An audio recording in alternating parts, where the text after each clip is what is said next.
Honorable S. Sridharan, you have 19 minutes. எவ்வளவு நேரம் எனக்கு? 19 நிமிடம் இருக்கிறது. நன்றி குழுக்களின் தவிசாளர் அவர்களே. இன்றைய தினம் இந்த சபையிலே பல்வேறுபட்ட திருத்தச் சட்டங்கள் கொண்டு வரப்பட்ட பொழுதும் ஏற்றுமதி இறக்குமதிகள் தொடர்பான சட்டங்களாக இருந்தாலும் நான் சில விடயங்களை பதிவு செய்ய விரும்புகிறேன். தயவுசெய்து தங்களுடைய அனுமதியோடு. மிக முக்கியமாக இந்த நாடாளுமன்றத்திலே 2004 ஆண்டில் நாடாளுமன்ற உறுப்பினராக இருந்த மாவண்ணாக்கான ஈழவேந்தன் ஐயா அவர்கள் தன்னுடைய 91வது வயசில் கடந்த 2024/4/28 கனடாவிலே காலமானார். அவருடைய இறுதிக்கிரிகைகள் 2024 கனடாவிலே நடைபெற்றது. இந்த மண்ணிலே பிறந்து வளர்ந்து இந்த மண்ணிலே மக்களோடு வாழ்ந்து மக்களுக்காக பணிபுரிந்த ஒரு வங்கி ஊழியராக, ஒரு சிறந்த தமிழ் தேசிய பற்றாளனாக தன்னை அடையாளப்படுத்திய மாவண்ணாக்கான ஈழவேந்தன் அவர்கள் தேசிய பெற்றோடு வாழ்ந்த, தமிழ் தேசிய பெற்றோடு வாழ்ந்த மிகப்பெரிய ஒரு உயர்ந்த மனிதன். அவருடைய இறப்பு தமிழ் மக்களை பொறுத்தவரை ஈடு செய்யப்பட முடியாதது. ஆனால் அவருடைய வயது மூப்பு, அவருடைய இயலாமை, 91வது வயசிலே கனடாவிலே அவருடைய மரண செய்தி அறிந்து நாங்கள் கவலை அடைகிறோம். இந்த உயர்ந்த சபையினூடாக அவருக்கு அஞ்சலிகளை செலுத்துகிறேன். அவருடைய அந்த குறைந்தது 3 ஆண்டுகளாவது இந்த உயர்ந்த சபையிலே அவர் ஆற்றிய உரைகள், அவருடைய பங்களிப்புகள் இந்த நாடாளுமன்றத்திலே எப்பொழுதும் ஒரு பங்காளியாக அவர் இருந்திருக்கிறார் என்பதை பதிவு செய்து அவருக்கான அஞ்சலிகளோடு, மிக முக்கியமாக இன்றைய நாட்கள் தமிழர்களை பொறுத்தவரை அவர்களுடைய வாழ்நாளிலே மிகவும் முக்கியமான நாட்கள். குறிப்பாக 15 ஆண்டுகளுக்கு முதல் தமிழர்கள் கொத்து கொத்தாக கொல்லப்பட்ட நாட்கள் இவை. அவர்கள் பூண்டோடு அழிக்கப்பட்ட நாட்கள் இவை. நோ ஃபயர் சோன் பாதுகாப்பு வலயம் என இலங்கை அரசாங்கத்தால் அறிவிக்கப்பட்டு அந்த பாதுகாப்பு வலயங்களுக்குள் மக்கள் நம்பி சென்ற பொழுதெல்லாம் கொத்து குண்டுகளும் பொஸ்பரஸ் குண்டுகளும் கொத்தணி குண்டுகளும் வீசப்பட்டு குலை குலையாக மக்கள் கொல்லப்பட்டார்கள். குழந்தைகள், எத்தனையோ கர்ப்பிணி தாய்மார்கள், எத்தனையோ வயோதிபர்கள், இளைஞர்கள் என்று வயது வேறுபாடின்றி ஆயிரக்கணக்கானவர்கள் கொல்லப்பட்டார்கள். இதனை யுத்தம் முடிந்த பிற்பாடு நடைபெற்ற நல்லிணக்க ஆணைக்குழுவின் அந்த குழுவுக்கு முன்னால் அப்பொழுது இருந்த மன்னாருடைய பேராயர் அதிவணக்கத்துக்குரிய மறைந்த ராஜப்பு யோசப் அவர்கள் ஒரு மிகப்பெரிய அறிக்கையாக சமர்ப்பித்திருந்தார். யுத்தத்துக்கு முதல் இருந்த தகவல்களையும் யுத்தத்துக்கு பின்னான தகவல்களையும் ஒன்று திரட்டி இடையிலே இருக்கக்கூடிய கிட்டத்தட்ட 1,46,000க்கும் மேற்பட்ட மக்கள் காணாமல் போயும் கொல்லப்பட்டும் இருக்கிறார்கள் என்பதை அவர் மிக துல்லியமாக ஒரு நம்பகமான ஆவணமாக சமர்ப்பித்திருந்தார். இன்றும் கூட உலக நாடுகளில், ஐக்கிய நாடுகள் மனித உரிமைகள் ஆணையமும் சரி அல்லது உலக நாடுகளுடைய உதாரணங்களிலும் அந்த நல்லிணக்க ஆணைக்குழுவிலே பேராயர் மறைந்த ராஜப்பு யோசப் அவர்களால் சமர்ப்பிக்கப்பட்ட அறிக்கை ஒரு மிகப்பெரிய ஆவணமாக, கருவியாக கொள்ளப்படுகிறது. ஆகவே மீண்டும் நான் இந்த இடத்திலே அதனை பதிவு செய்கிறேன்.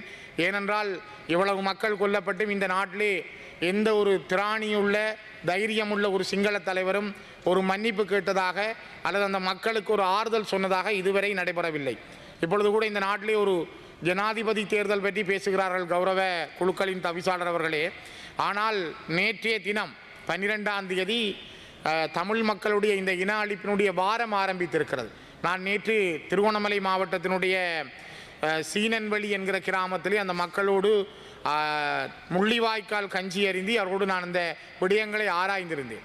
ஆனால் சம நேரத்திலே நேற்று மூதூர் பிரதேசத்திலே, மூதூரில் உள்ள சேனையூர் என்கிற கிராமத்திலேயும் மக்கள் இந்த முள்ளிவாய்க்கால் கஞ்சியை காய்ச்சி ஞாபகத்தை ஏற்படுத்தி கொண்டார்கள். இறந்து போன தங்கள் உறவுகள், கூட இருந்தவர்கள், உயிரோடு வாழ்ந்தவர்களை நினைத்து அவர்கள் இந்த முள்ளிவாய்க்கால் கஞ்சியை ஞாபகப்படுத்தி கொண்டார்கள். சிரட்டைகளிலே, தேங்காய் சிரட்டைகளிலே அந்த கஞ்சியை ஏந்தி குடிப்பதன் மூலம் இறுதி யுத்தத்திலே மக்கள் உணவில்லாமல் பட்டினியோடு வாழ்ந்த பொழுது உப்பில்லாத அந்த கஞ்சி எத்தனை ஆயிரம் உயிர்களை காப்பாற்றி இருக்கிறது. இது ஒரு அடையாளம். தமிழ் மக்களுடைய வரலாற்றிலே கட்சி வேறுபாடின்றி, இன வேறுபாடின்றி தமிழ் மக்களிடம் இருக்கிற உணர்வுகளை வெளிப்படுத்துகின்ற மிகப்பெரிய ஒரு அடையாளம். அந்த அடையாளத்தை அந்த மக்கள் திருகோணமலை மாவட்டத்தினுடைய மூதூர் சேனையூர் கிராமத்திலும் செய்திருந்தார்கள். ஆனால் இவ்வாறு சேனையூர் கிராமத்தில் செய்த கஞ்சியை காய்ச்சி கொடுத்த பெண்களை நேற்றிரவு போலீசார், ஆண் பெண் போலீசார் மிருகங்களாக மாறி, மூதூர் போலீசார் மிருகங்களாக மாறி மிக கேவலமாக கதற கதற அந்த பெண்களை இரவு கைது செய்திருக்கிறார்கள். ஒரு கஞ்சி காய்ச்சி கொடுத்தவர்களை இரவு நேரம் அகால வேளையில் சென்றுதான் உடுத்த உடுப்போடு கதற கதற கொண்டு வர வேண்டுமா என்ற கேள்வியை நான் இந்த உயர்ந்த சபையிலே கேட்க விரும்புகிறேன். கௌரவ குழுக்களின் தவிசாளர் அவர்களே, இந்த நாட்டில் என்ன நடக்கிறது? இந்த நாடு எங்கே போய்கொண்டிருக்கிறது? பலரும் ஜனாதிபதி தேர்தல் பற்றி பேசுகிறார்கள், ஜனாதிபதி வேட்பாளர்களாக இறக்குகிறார்கள். ஆனால் போலீஸ் அராஜகம், போலீசாருடைய அடாவடி, போலீசாருடைய மிருகத்தனம் நேற்றும் இந்த மண்ணிலே வெளிப்படுத்தப்பட்டிருக்கிறது. இதே திருகோணமலை மண்ணில் தான் 1954ஆம் ஆண்டு 154 தமிழ் விவசாயிகள் போலீசார், இதே போலீசார் பார்த்து கொண்டிருக்க சிங்களக்காடையர்களால் வெட்டி படுகொலை செய்யப்பட்டார்கள். அப்பொழுது தொடங்கிய இந்த போலீஸ் அராஜகம், போலீசினுடைய அந்த இனவாதம், போலீசினுடைய அந்த நம்பகத்தன்மையின்மை, நேர்மையான சரியான நேர்மை ஜனநாயக தன்மையற்ற போலீசினுடைய நடவடிக்கைகள் நேற்றும் அதே திருகோணமலை மண்ணிலே திரும்பவும் வெளிப்படுத்தப்பட்டிருக்கிறது. ஒரு நீதிமன்றம் கட்டளை பிறப்பித்திருக்கிறதா கஞ்சி காய்ச்சக்கூடாது என்று, அல்லது நீதிமன்றம் ஏதாவது உத்தரவு செய்திருக்கிறதா? போலீசாருக்கு உத்தரவு வழங்க யார் அதிகாரம் போலீஸுக்கு கொடுத்தது? கஞ்சி காய்ச்சக்கூடாது அல்லது கஞ்சி வழங்கக்கூடாது, கஞ்சி சுகாதாரமான முறையிலே காட்சி வழங்கப்படவில்லை என்றெல்லாம் சொல்லுவதற்கு அந்த சுகாதார அறிவுறுத்தல்களை போலீசாருக்கு வழங்கியவர்கள் யார்? ஆகவே மிக மோசமாக, மிலேச்சத்தனமாக, மிருகங்களாக மூதூர் போலீசார் நடந்திருக்கிறார்கள் என்பதைத்தான் நான் இந்த இடத்திலே பதிவு செய்ய விரும்புகிறேன். மிக முக்கியமாக அன்றைய தினம் இரவு நேரத்திலே 3 பெண்கள், கமலேஸ்வரன் தென்னிலா, கமலேஸ்வரன் விஜிதா, காளிராஜா சுஜா ஆகிய 3 பெண்களும் இந்த போலீசாரால் கதற கதற இழுத்து சென்று மூதூர் போலீசிலே இப்பொழுதும் நான் உங்களோடு பேசிக் கொண்டிருக்கிற பொழுதும் அடைத்து வைக்கப்பட்டிருக்கிறார்கள். மிக மோசமான நாடு, மிக கேவலமான நாடு. இந்த நிலையிலே தான் அவர்களோடு சேர்ந்து இன்னும் ஒருவர், குறிப்பாக அவர் தமிழ் தேசிய மக்கள் முன்னணியினுடைய முன்னாள் மூதூர் பிரதேச சபை உறுப்பினராக இருந்த கரிகரகுமாரும் கைது செய்யப்பட்டிருக்கிறார். அவர் என்ன கட்சியாக இருக்கலாம், ஆனால் ஏன் கைது செய்கிறார்கள்? ஒரு கஞ்சி வழங்கியதற்காக கைது செய்கின்ற நாடு இலங்கை என்கிற கேவலம் ஏன் இந்த இலங்கைக்கு? உலகத்தில் நித்திர கொள்ற நாடு தான் இலங்கை என்று நான் அறிந்தேன். ஆனால் கஞ்சி வழங்குகிறவர்களையே கைது செய்கின்ற நாடு இலங்கை என்கிற கேவலத்தை மீண்டும் இலங்கை ஏன் பதிவு செய்கிறது? ஆகவே இந்த உயர்ந்த சபையினூடாக ஜனாதிபதியினுடைய கவனத்துக்கும் தருகிறேன். நீங்கள் தெரு தெருவாக வீதி வீதியாக வெசாக் வருகிற பொழுது உணவு வழங்குகிறீர்கள், நீங்கள் கஞ்சி வழங்குகிறீர்கள், நீங்கள் சாப்பாடு வழங்குகிறீர்கள். அப்பொழுது யாராவது சுகாதாரம் பற்றி கேட்டார்களா? அல்ல யாரும் அதை வேண்டாம் என்று சொன்னார்களா? ஆனால் இந்த மக்கள் 15 வருடங்களுக்கு முதல் துடிக்க துடிக்க கொல்லப்பட்ட பொழுது, பால்சோறு வழங்கி நீங்கள் கொண்டாடிய பொழுதும் அதனை பார்த்து பொறுத்து கொண்டிருந்தவர்கள் தமிழர்கள். ஆனால் இப்பொழுது ஒரு கஞ்சி வழங்குகிற பொழுது போலீசாருடைய அராஜகத்தை நிறுத்துங்கள். இது நாட்டில் நல்லிணக்கம் சமாதானம் பற்றியெல்லாம் பேசுகின்ற அமைப்புகள், இங்கே இருக்கிற தொண்டு நிறுவனங்கள், நீங்கள் முதல் கண்களை விழித்து பாருங்கள். யாருக்கு நல்லிணக்கம் தேவை, யாருக்கு சமாதானம் தேவை, யார் பாதிக்கப்பட்டிருக்கிறார்கள், யாருக்கு இது தேவை என்பதை, எவருடைய மனங்கள் திருத்தப்பட வேண்டும் என்பதை, யாருடைய அராஜகங்கள் திருத்தப்பட வேண்டும் என்பதை இந்த இலங்கையில் இருக்கின்ற பல்வேறுபட்ட தொண்டு நிறுவனங்களும், சமாதானம் விரும்புகின்ற நல்லிணக்கம் விரும்புகின்ற அமைப்புகள் முதலிலே உங்களுடைய கருத்திலே கொண்டு வாருங்கள் என்பதை நான் இந்த இடத்திலே பதிவு செய்கிறேன். மிக முக்கியமாக இவ்வாறான அராஜகம் நடைபெறுகிற பொழுதுதான் கௌரவ தவிசாளர் அவர்களே, சர்வதேச மன்னிப்பு சபையினுடைய செயலாளர் நாயகம் அக்னஸ் கெலமாட் அவர்களும் இலங்கை வருகிறார். அவர் வருகிற 18ஆம் தேதி முள்ளிவாய்க்கால் நினைவேந்தல் நிகழ்விலே பங்கு கொள்கிறார் என செய்திகளை நான் பார்த்தேன். நேற்றைய தினம் வீரகேசரி பத்திரிகையினுடைய 2ஆம் பக்கத்திலே நான் இந்த செய்தியை பார்த்தேன். நான் சில பத்திரிகை, இன்னும் தினக்குரல் பத்திரிகையிலே இந்த செய்தியை பார்த்தேன். நேற்றைய தினம் வந்த பத்திரிகை செய்திகளின் அடிப்படையில் அக்னஸ் கெலமாட் அவர் சர்வதேச மன்னிப்பு சபையினுடைய செயலாளர் நாயகம் அவர்கள் இங்கே வந்து 18ஆம் தேதி முள்ளிவாய்க்கால் நிகழ்வுகளிலும் கலந்து கொள்ள இருக்கிறார் என்று நான் அம்மையார் அவர்களே, மன்னிப்பு சபையினுடைய அம்மையார் அவர்களே, நான் உங்களுக்கும் இந்த முன்னுக்கு நீங்கள் வர முதலே இந்த உயர்ந்த சபையினூடாக சொல்கிறேன். இங்கே நல்லிணக்கம் இல்லை, சமாதானம் இல்லை, இங்கே இருக்கின்ற போலீஸ் அராஜகம் ஒரு கஞ்சிக்கு கூட மக்களை தெருவிலே அடித்து இழுத்து போலீஸ் நிலையம் கொண்டு செல்கிறது. ஆகவே இந்த விடயங்களை உங்கள் கவனத்துக்கும் நாங்கள் சமர்ப்பிக்கிறோம். மிக முக்கியமாக யுத்தத்தின் போது இடம்பெற்ற போர்க்குற்றங்கள், மனித உரிமை மீறல்கள் மற்றும் மனித குலத்துக்கு எதிரான வன்முறைகள் என்பன தொடர்பில் உண்மை, நீதி மற்றும் பொறுப்புக்கூறல் என்பன உறுதிப்படுத்தப்பட வேண்டும் என சர்வதேச மன்னிப்பு சபை தொடர்ச்சியாக வலியுறுத்தி வருகிறது.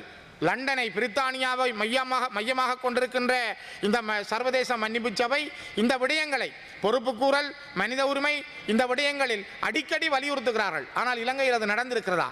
யாராவது அதை செய்கிறார்களா? யாராவது இதை பின்பற்றி இருக்கிறார்களா? மிக கேவலமாக இதனை கொண்டு செல்வதில் தான் இப்பொழுது இருக்கிற தலைவர்களும் செயல்படுகிறார்கள் என்பதைத்தான் நான் இந்த இடத்திலே பதிவு செய்ய விரும்புகிறேன். மிக முக்கியமாக யுத்தம் நடைபெற்ற பொழுது கௌரவ தவிசாளர் அவர்களே, கோட்டபாய ராஜபக்ச அவர்கள் அப்பொழுது பாதுகாப்புத்துறை செயலாளராக இருந்தார். அவர் சொன்னார், யுத்தம் நடக்கிற பிரதேசங்களிலே 75,000 மக்கள் இருக்கிறார்கள் என்று. ஆனால் யுத்தம் முடிந்த பிறகு 4,10,000க்கும் மேற்பட்ட மக்கள் வவுனியா இடைத்தங்கல் முகாம்களுக்கு கொண்டு வரப்பட்டார்கள். 75,000 மக்களுக்கு உணவனுப்பி 4 லட்சம் மக்களை பட்டினியிலே போட்டு பட்டினியால் இந்த மக்கள் கொல்லப்பட்டார்கள். 4 லட்சம் மக்களில் எத்தனை பேர் பட்டினியால் கொல்லப்பட்டார்கள்? 4,10,000 வரையான மக்கள் தான் இங்கே வந்தார்கள் என்றால் எத்தனை ஆயிரம் மக்கள் அங்கே கொன்றொழிக்கப்பட்டார்கள். வரிசையிலே கஞ்சிக்காக நின்ற குழந்தைகள் மீது பராஜ் குண்டுகளை வீசி அந்த குழந்தைகள் கொல்லப்பட்டார்கள். இவ்வளவும் இந்த மண்ணிலே நடைபெற்றது. இது செய்தவர் கோட்டபாய ராஜபக்ச. 69 லட்சம் சிங்கள வாக்குகளால் நான் வந்தவன், எனக்கு தமிழ் வாக்குகள் தேவையில்லை என மார்தட்டி வந்த கோட்டபாய ராஜபக்ச அவர்களை அதே சிங்கள மக்கள், அதே சிங்கள இளைஞர்கள் அறகலைய போராட்டத்தின் மூலம் ஓட ஓட கலைத்தார்கள். தர்மம் வென்றது. கர்மம் அவரை நாட்டிலே இருந்து அகற்றியது. இருக்க இடமில்லாமல் தெரு தெருவாக திரிந்தார். அந்த இறந்து போன முள்ளிவாய்க்கால் ஆத்மாக்கள் இன்றும் அவரை நிம்மதியாக உறங்க வைக்கவில்லை என்பதைத்தான் நான் இந்த இடத்திலே பதிவு செய்ய விரும்புகிறேன். மிக முக்கியமாக இந்த கொலையிலே ஈடுபட்டவர்கள், இந்த 1,46,000க்கும் மேற்பட்ட மக்கள் இறப்பதற்கும் கொல்லப்படுவதற்கும் காரணமாக இருந்த இந்த குடும்பத்தை, ராஜபக்ச குடும்பத்தை சேர்ந்தவர்கள் எந்த காலத்திலும் அவர்கள் நிம்மதியோடு இருக்கப் போவதில்லை என்பதைத்தான் கர்ம வினை என்பதும் அவருடைய வரலாறு என்பதும் அவர்களுக்கு படிப்பிக்கும் என்பதை நான் மீண்டும் மீண்டும் மிக தெளிவாக வலியுறுத்துகிறேன். மிக முக்கியமாக 75,000 மக்களுக்கு உணவனுப்பி அவர்கள் தான் இருக்கிறார்கள். 75,000 பேர் தான் இருக்கிறார்கள். அங்கே 4 லட்சம் மக்கள் இல்லை என்று பொய் சொன்னவர்களுக்கு இந்த உலகம் என்ன தண்டனை வழங்கப் போகிறது? இறுதி யுத்தம் நடக்கிறது. மக்கள் இடம்பெயர்ந்து போய் கொண்டிருக்கிறார்கள். மன்னாரிலே இருந்து வந்த மக்கள் மல்லாவிலே குடியேறினார்கள். மல்லாவிலே இருந்து வந்த மக்கள் கிளிநொச்சியிலே குடியேறினார்கள். கிளிநொச்சியிலே இருக்கிற மக்கள் முள்ளிவாய்க்கால் நோக்கி போகிற பொழுது கிளிநொச்சியிலே இருந்த ஐக்கிய நாடுகள் சபையினுடைய நிறுவனங்களை நோக்கி, எங்களை காப்பாற்றுங்கள், நீங்கள் போகாதீர்கள், இந்த நாட்டை விட்டு போகாதீர்கள், எங்களோடு நில்லுங்கள், எங்களை காப்பாற்றுங்கள் என்று கதற கதற கண்ணீரோடு கேட்டார்கள். இந்த உலக நாடுகள் என்ன செய்தது? UN நிறுவனங்கள் என்ன செய்தது? அவ்வளவு மக்களையும் தெருவிலை விட்டு அவர்கள் ஓடி தப்பிக்கொண்டார்கள். ஆனால் அவர்கள் ஓடியதால் எத்தனை ஆயிரம் பேர் அந்த மண்ணிலே கொல்லப்பட்டார்கள். ஆகவே இன்று சர்வதேச சமூகம், UN நிறுவனங்கள், ஐக்கிய நாடுகள் சபை, நீங்கள் பொறுப்பு சொல்ல வேண்டும். இந்த நாடுகள் ஒவ்வொன்றுக்கும் கடமை இருக்கிறது. நான் அண்மையிலே யாழ்ப்பாணத்திலே எரிக் சோல்கைம் அவர்கள் நோர்வேயின் சமாதான தூதுவரை சந்தித்த பொழுது கூட நான் அவருக்கு சொன்னேன், உலகத்திலே சமாதான தூதுவராக செயல்பட்டு தோல்வி கண்ட ஒரே ஒரு நபர் நீங்களாகத்தான் இருக்க முடியும் என்று. கிட்டத்தட்ட 10 ஆண்டுகளுக்கு மேல் சமாதானம் பேசி தோல்வி கண்ட ஒரு சமாதான தூதுவரை நான் சந்திக்கிறேன், நான் கவலைப்படுகிறேன் என்று நான் அவருக்கு பதிவு செய்தேன். அவரும் சொன்னார், தன்னுடைய வாழ்க்கையில் அது மறக்க முடியாதது. நானும் ஒரு தோல்வி கண்ட சமாதான தூதுவனாக, நான் ஒரு மக்களுக்கான, தமிழ் மக்களுக்கான ஒரு நிரந்தர தீர்வை பெற்றுக் கொடுக்க முடியாதவனாக, சமாதானத்தில் வெற்றி பெற முடியாதவனாக இருக்கிறேன் என்ற உண்மையை ஏற்றுக்கொள்கிறேன் என்றும் அவர் எனக்கு குறிப்பிட்டிருந்தார். ஆகவே இந்த வரலாறு என்பது மிக மிக முக்கியமானது. ஆயிரக்கணக்கானவர்கள் கொல்லப்பட்டிருந்த பொழுதும் இன்று வரை நீதி கிடைக்கவில்லை. வெள்ளை கொடியோடு வந்தவர்களுக்கு என்ன நடந்தது? நடேசன், விடுதலை புலிகளுடைய அரசியல் துறை பொறுப்பாளர் நடேசன், அவரோடு புலித்தேவன், இன்னும் பல போராளிகள் சரணடைந்திருந்தார்கள், வெள்ளை கொடியோடு வந்திருந்தார்கள். இவர்களுக்கு என்ன நடந்தது? இன்று வரை யார் அந்த நீதியை சொல்லுகிறார்கள்? அவர்கள் வெள்ளை கொடியோடு வந்தவர்களை சுட்டுக் கொன்ற ஒரே ஒரு நாடு, அதற்கு துணை இருப்பதில் நோர்வே தூதுவருக்கும் பங்கு இருக்கிறது. ஏன் காப்பாற்ற முடியவில்லை? யாருடைய அனுசரணையோடு அவர்கள் வந்தார்கள்? உங்களால் என்ன செய்ய முடிந்தது? ஆகவே சர்வதேச சமூகம், எப்படி நீங்கள் தமிழர்களை தெருவிலே விட்டீர்கள்? இன்றும் ஏன் இந்த அளவு தூரம் தமிழர்கள் தெருவில் நிற்பதற்கு யார் காரணம்? ஒரு யுத்தத்தை நடத்துவதற்கு இலங்கைக்கு ஆயுதங்களை வழங்கிய நாடுகள், போராட்டத்தை அளிப்பதற்கு ஆயுதங்களை வழங்கிய நாடுகள், இன்று ஒரு சமாதானம் பேசி நிரந்தரமான அரசியல் தீர்வை ஏற்படுத்த இந்த நாடுகளுக்கு ஏன் தைரியம் வரவில்லை? ஏன் இந்த நாடுகளால் இலங்கைக்கு ஒரு அழுத்தத்தை கொடுக்க முடியவில்லை? ஆகவே நாங்கள் பேச முடியாத மனிதர்களாக, அனாதைகளாக, உலகப் பந்திலே நாங்கள் தள்ளப்பட்ட ஒரு இனமாக நாங்கள் இருக்கிறோம். ஒரு தமிழ் தேசிய இனம் இந்த மண்ணிலே தன்னுடைய தேசிய வாழ்விலிருந்து அழிக்கப்பட்டிருக்கிறது. தொடர்ந்தும் அழிக்கப்பட்டு கொண்டே போகிறது. தொடர்ந்தும் அந்த மக்களுடைய நிலம் பறிக்கப்படுகிறது, அவருடைய உரிமைகள் பறிக்கப்படுகிறது, அவர்களுடைய வாழ்க்கையினுடைய ஒவ்வொரு செயல்பாடுகளும் தடுக்கப்படுகிறது. ஆகவே அவர்கள் வாழ முடியாதவர்களாக இருக்கிறார்கள். ஆகவே தான் கௌரவ தலைமை தாங்கும் உறுப்பினர்களே, நான் இந்த இடத்திலே இன்றைய நாட்களை பதிவு செய்கிறேன். நாங்கள் நின்று பேசுகின்ற பொழுதெல்லாம் மிக வேதனையோடும், நாங்கள் இந்த மண்ணில் இருக்கின்ற வலிகளோடும் தான் நான் இந்த இடத்துல இந்த உணர்வுகளை பதிவு செய்கிறேன். இசைப்பிரியா என்கிற எங்களுடைய சகோதரி எவ்வாறு ஒவ்வொரு கொடிய இராணுவ வீரர்களாலும், அவர்களை வீரர்கள் என்று நான் சொல்லவில்லை, அந்த கொடிய இராணுவத்தினரால் அழைத்து செல்லப்பட்டு சுட்டுக் கொல்லப்பட்டார். பாலச்சந்திரன் ஒரு சிறுவனுக்கு நான் அவருக்கு அதிபராக இருந்தவன், எனது பாடசாலையில் அவன் என்னுடைய மாணவன். அந்த மாணவனான பாலச்சந்திரனை நான் இந்த நேரம் நினைக்கிறேன், என்னுடைய மாணவனை நான் நினைக்கிறேன். 6ஆம் வகுப்பு 7ஆம் வகுப்பு படித்த அந்த சிறுவனை உண்பதற்கு பிஸ்கட் கொடுத்து சுட்டுக் கொன்ற ஒரே ஒரு நாடு இலங்கை என்று பதிவு செய்யுங்கள். அவ்வளவு கேவலமான நாடு என்று பதிவு செய்யுங்கள். ஏனென்றால் ஒரு சிறுவனுக்கு ஒரு தலைவர் பிரபாகரனுடைய மகன் என்ற காரணத்தினால் அவனுக்கு பிஸ்கட் கொடுத்து சுட்டுக் கொன்ற நாடு இலங்கை. அவ்வளவு மோசமான இந்த இலங்கை நாட்டிலே நாங்கள் இந்த 15 வருடங்களுக்கு முதல் நடந்ததை சிந்தித்து பார்க்கிற பொழுது உடம்பு நடுங்குகிறது. எங்களுடைய வலிகளை சுமந்து நிற்கிறோம், வேதனைகளோடு நிற்கிறோம். உலகம் எங்களுக்கு இன்னொரு தீர்வை முன்வைக்கவில்லை. இலங்கையில் இருக்கிற தலைவர்கள் எந்த தீர்வையும் முன்வைக்க தயாரில்லை. அடுத்த தேர்தல் பற்றி சிந்திக்கிறார்கள், யார் வெல்வது பற்றி சிந்திக்கிறார்கள், யார் ஜனாதிபதியாக வரலாம் என்று சிந்திக்கிறார்கள். ஆனால் இங்கே என்ன நடந்தது? இங்கே நடைபெற்ற இன அழிப்பு என்ன? இங்கே நடந்த ஒரு தேசிய இனம் கொத்து கொத்தாக எப்படி கொல்லப்பட்டது? அவர்களுக்கு என்ன நடந்தது? இதை யார் சிந்திக்கிறார்கள் இந்த மண்ணிலே? யோசித்து பாருங்கள். மிக முக்கியமாக பாலகுமார், விடுதலை புலிகளுடைய மூத்த உறுப்பினர் பாலகுமார், அவருடைய மகன் சூரியதேவன் இராணுவத்திடம் சரணடைந்ததை பிபிசியினுடைய செய்தியாளர் பிரான்சிஸ் கரிசன் அவர்கள் தன்னுடைய ட்விட்டரிலே மிக தெளிவாக வெளியிட்டிருந்தார். அந்த நேரத்திலே பாலகுமார் அவர்களும் அவருடைய மகனும் உள்ளே வந்து இராணுவத்திடம் இருப்பதும் இராணுவ சப்பாத்து கால்களோடு இராணுவத்தினர் சுற்றி நிற்கின்ற படங்களை லங்கா கார்டியன் பத்திரிகை வெளியிட்டிருந்தது, தினக்குரல் பத்திரிகை வெளியிட்டிருந்தது, அந்த படங்களோடு வெளியிட்டிருந்தது. பிரான்சிஸ் கரிசன் பிபிசியினுடைய அப்போதைய செய்தியாளர் அவர் வெளியிட்டிருந்தார். அப்படியானால் இராணுவத்திடம் சரணடைந்த பாலகுமாரனுக்கும் அவருடைய மகன் சூரியதேவனுக்கும் என்ன நடந்தது? அல்லது இராணுவத்திடம் சரணடைந்த வணக்கத்திற்குரிய பிதா பிரான்சிஸ் அடிகள் தலைமையிலான 58 போராளிகளுக்கு என்ன நடந்தது? சரணடைந்த மக்களுக்கு என்ன நடந்தது? கையாலே ஒப்படைக்கப்பட்ட ஒவ்வொருவருக்கும் என்ன நடந்தது? இன்றும் உயிரோடு இருக்கின்ற சாட்சியங்கள், உயிரோடு இருக்கின்ற மக்கள், உயிரோடு இருக்கின்ற சகோதரர்கள், உயிரோடு இருக்கின்ற கணவனை இழந்த மனைவிமார்கள் தங்களுடைய பொட்டையும் தாலியையும் கழட்டாமல், பொட்டை அழிக்காமல் வாழ்ந்து கொண்டிருக்கிற ஒவ்வொரு சகோதரிகளும் எங்கள் மண்ணிலே தங்களுடைய கணவனின் வருகைக்காக காத்திருக்கிறார்கள். ஆகவேதான் இந்த வலிகள் இந்த நாட்டிலே எப்பொழுது தீர்க்கப்பட போகிறது? இதற்கு எப்பொழுது நியாயம் கிடைக்கப் போகிறது? இந்த வேதனைகளுக்கும் வலிகளுக்கும் ஒரு நியாயம் இல்லாதவரை இந்த நாடு அதல பாதாளத்தை நோக்கி செல்லும் என்று நான் பல தடவை குறிப்பிட்டிருக்கிறேன். கர்ம வினைகள் உங்களை ஒரு காலம் மீள விடாது. நீதி வழங்குங்கள், ஒரு நியாயமான கௌரவமான அரசியல் தீர்வை முன்வையுங்கள். அழிந்து போன மக்களுக்கு, கஞ்சிக்காக ஏங்கிய மக்களுக்கு நீங்கள் கொடுக்கிற தண்டனை இப்பொழுதும் கஞ்சி காய்ச்சுவோரை கைது செய்கிற நாடு என்றால் எவ்வளவு கேவலமான நாடு. ஆகவே நான் மீண்டும் மீண்டும் இந்த இடத்திலே வலியுறுத்துகிறேன். கௌரவ குழுக்களின் தவிசாளர் அவர்களே, நான் இந்த சிரட்டையை சபாபீடத்துக்கு சமர்ப்பிக்கிறேன். இதுதான் முள்ளிவாய்க்காலில் கஞ்சி வழங்கிய சிரட்டை. குடிப்பதற்கு ஒரு உபகரணம் இருக்கவில்லை, காய்ச்சுவதற்கு அரிசி இல்லை, காய்ச்சுவதற்கு உப்பில்லை, அங்கே தண்ணீர் எடுப்பதற்கு கூட கடிமை.